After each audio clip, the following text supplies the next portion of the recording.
Hey guys, what's going on? This is Hunter Starcraft, and I wanted to bring you guys Mission 6 of the Rebel Yell campaign, of course the SC1 campaign, ported to SC2. We gotta stay tuned for the briefing though, so just hold on a sec. About the Antiguan revolt. I'm picking up a high number of Confederate transmissions going back and forth between their outposts and their headquarters on Tarsonis. Most of the transmissions are heavily coded, but wait, here's something. There's a General Duke calling from Alpha Squadron flagship Norad 2. We've crash-landed and are being hit hard by the Zerg. Request immediate backup from anyone receiving this signal. Repeat, this is a Priority 1 distress call. Zerg? Here? Serves them right. About time they got a taste of what it's like to be in there mixing it up. Jim, I want you to move in and save that base.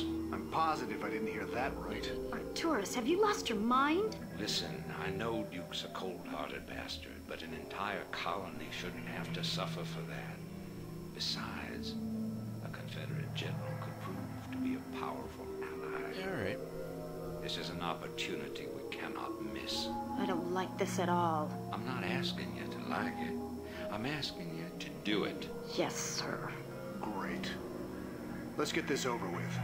Alright.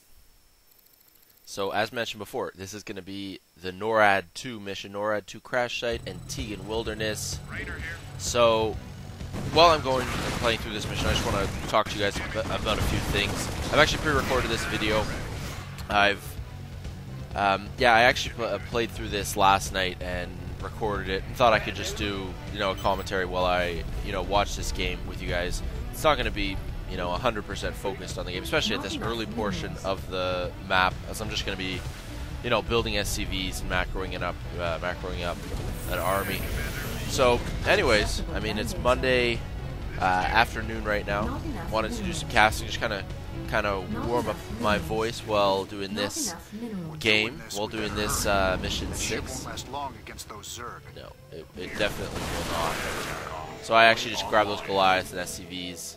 I grabbed the Goliaths, tell them to hold position, and the SCVs to auto-repair the bunkers and Goliaths.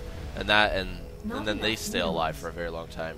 But anyways, Monday afternoon, and I'm going to be doing some cast of pro games today. I'm obviously doing this cast, and there's some other videos I want to do as well. There's some interesting stuff going on in the community right now. What did I want to talk to you guys about specifically as we're playing out here? I do a little wall off with the barracks and the eBay and the bunker there. I can talk to you guys about MLG Columbus.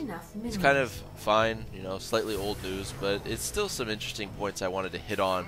I was, of course, there last weekend, and throughout this past week I was uploading interviews on my channel. I've uploaded one with QXC. That was an okay interview. The Machine interview I uploaded, I really like the interview. Machine's a really cool guy and really fun to talk to. Unfortunately, the sound quality was kind of lacking a bit on all of them, just because I didn't have a microphone, which was kind of my bad. And obviously, I'll be a bit more prepared in the future. I didn't realize that ambient noise was going to be such a huge problem.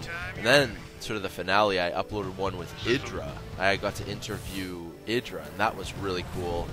He had a really hot girlfriend at MLG, I have to say. My girlfriend's probably listening to this, but that's okay. She said it herself.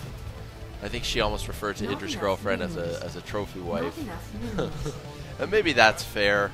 I mean, given Idra's status and how much money he probably makes just being a pro gamer, that's pretty sick. But, yeah, so it's cool to talk to him. So I have those 3 interviews up on my channel right now. Yeah, go check those out, especially Machine and Idra specifically. Those were cool interviews. Idra had some interesting things to say, and I don't know, I thought they were good questions to ask him. There's one other interview. I actually interviewed Liquid Ret, for those of you who are familiar with the, members of Team Liquid, as you probably should be if you follow the StarCraft community, of course.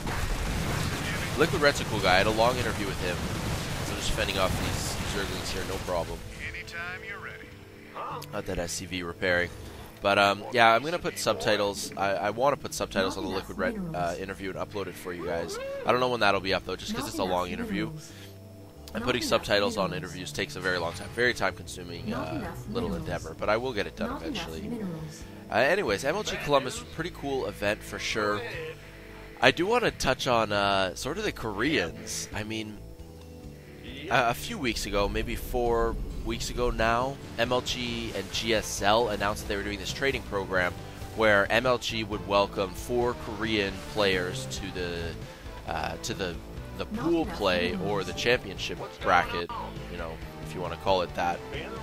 I don't know if you know what, I guess I might as well. This is kind of a long video. Just to explain, for those of you not familiar with MLG, the top 16 seeded players are placed in these championship pools, and the other 250 players are in what you call the open bracket.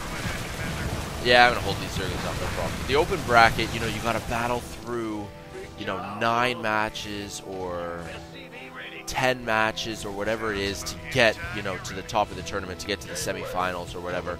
If you're coming from pool play, you know, you play against the other players in your pool, and then you're seated right in the championship bracket.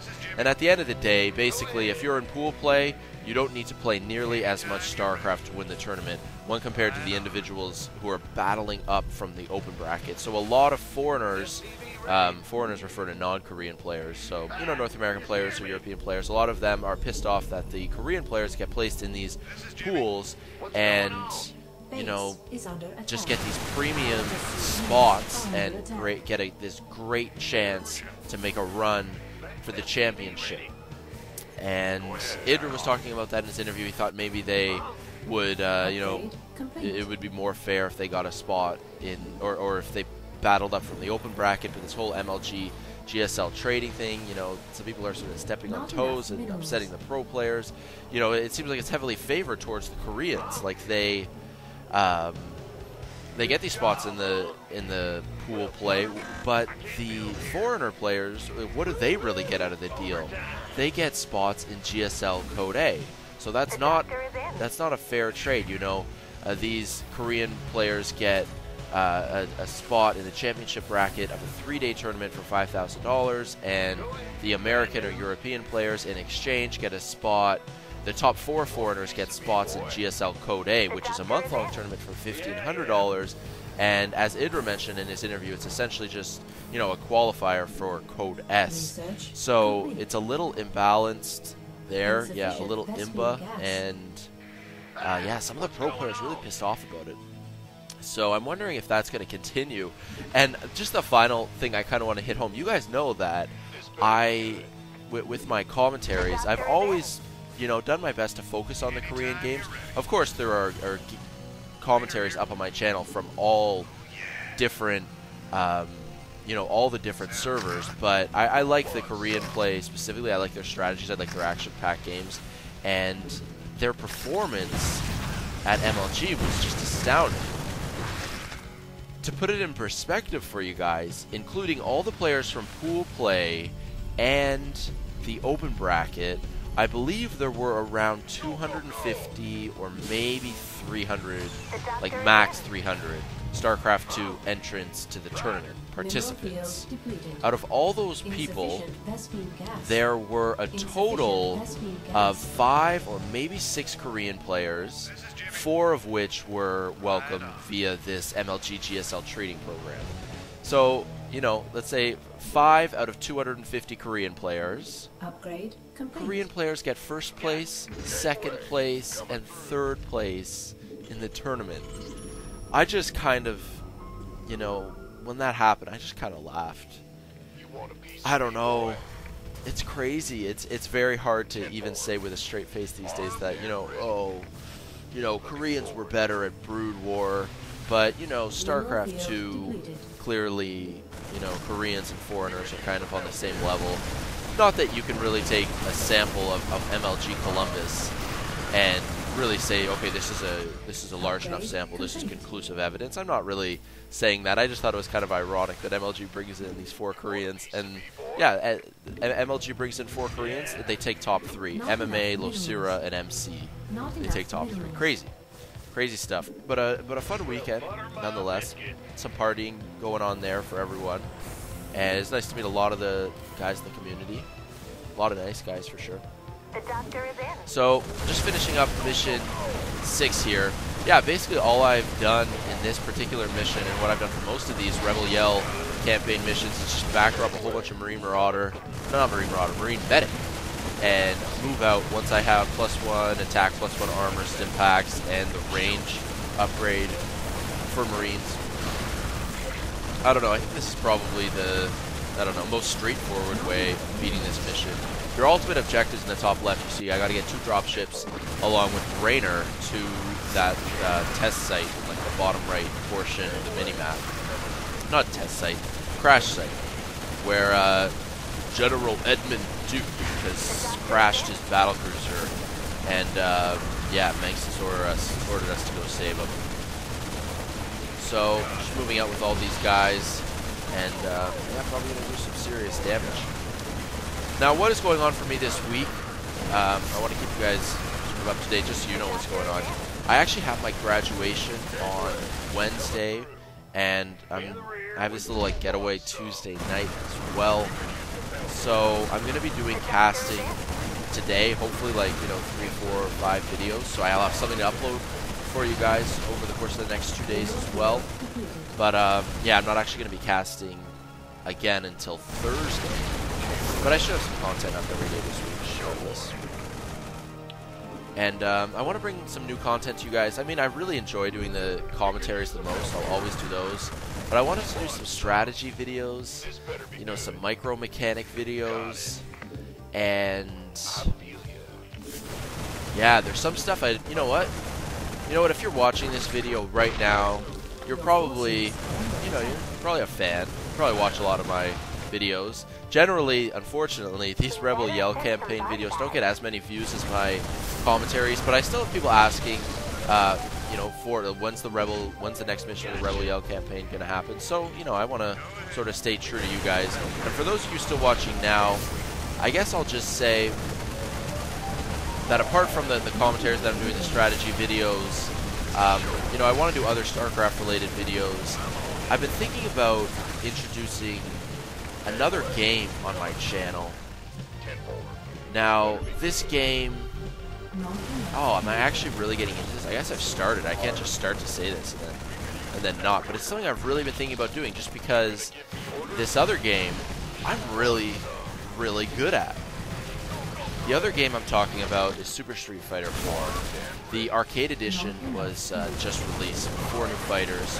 And, just like Starcraft 2, Street Fighter is considered to be an e-sport. It's got a very active, competitive scene. It's the best fighting game that has been out for many, many years. Probably it's considered to be arguably the best fighting game ever in terms of an e-sport, in terms of a competitive game. And I happen to be really good at Super Street Fighter 4. Yeah, maybe not on the same level as the pros coming, the best players at EVO or anything like that, but I'm pretty good. I'm pretty good. I own a lot of noobs online, so I would almost want to share that with you guys. I feel like it would, start something of a, maybe some people wouldn't be feeling it, some people would be excited about it, but I guess the only thing I would want to point out is that it would, adding Street Fighter videos to the channel would not take away 1 minute of StarCraft 2 content whatsoever. So, just some food for thought. I haven't done it yet. You know what, if you're watching this, let me know what you guys think about it. I really do want to know what you guys have to say. What it would be basically recording. It would be a webcam on me, so you would get to see me, whoop-de-doo. And it would also be me recording myself as I play live ranked matches with my fight stick. So you'd get to see, what my thoughts are during the match, why I'm making the decisions I make while I play, and then you get to see how pissed off I get if I lose. You get to see my celebrations if I win, because I get pretty intense when I'm playing the game. So just let me know what your thoughts are on that. But I guess the only issue is that not as many people follow Street Fighter as they do StarCraft 2. But whatever. I play other games too. Well, really just Street Fighter and SC2 to be honest. I don't play a lot of other games. And I don't want to sidetrack too far, although there isn't as much shoutcasting involved with casting one of these games. So you can see what I've done. Actually, the mission's about to complete, so I better be quick. I've used all these Marines Marauders here at the bottom of the screen to take out all the spore crawlers. There were like 30 or 40 spore crawlers all along this ridge. So I just macroed up Marine Medic, and once you have enough Marine Medic with upgrades, you can take out all the spore crawlers, all the spine crawlers, which clears the way for the 2 medevacs here, and Raynor. At the very end of the map, at the very end of this level, I built a factory in Starport, pumped out a couple medevac, and as soon as all the spore crawlers were done, I moved them, you know, uncontested to this position. You're about the last folks I expected to show up. What's your angle here, Minsk?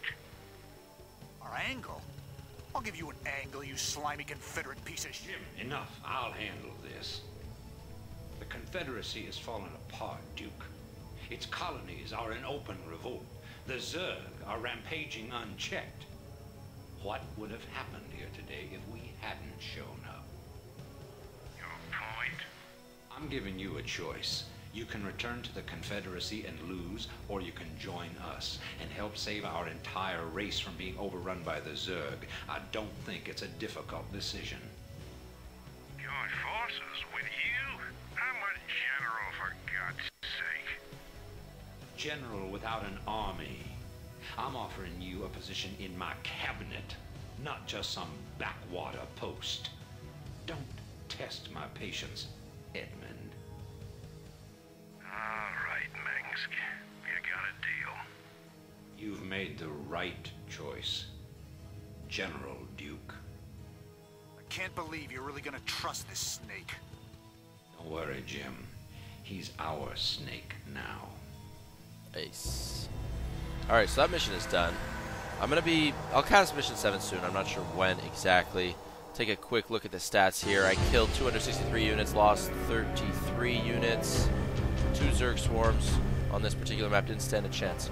Alright, thanks for tuning in for this video, guys. Let me know your thoughts on anything that I talked about, you know, during this video in the comments below. I really value your feedback, so leave me a comment for sure. And, yeah, stay tuned for the procast that I'm going to do by the end of today. Alright, thanks a lot, guys. Take care. Peace out.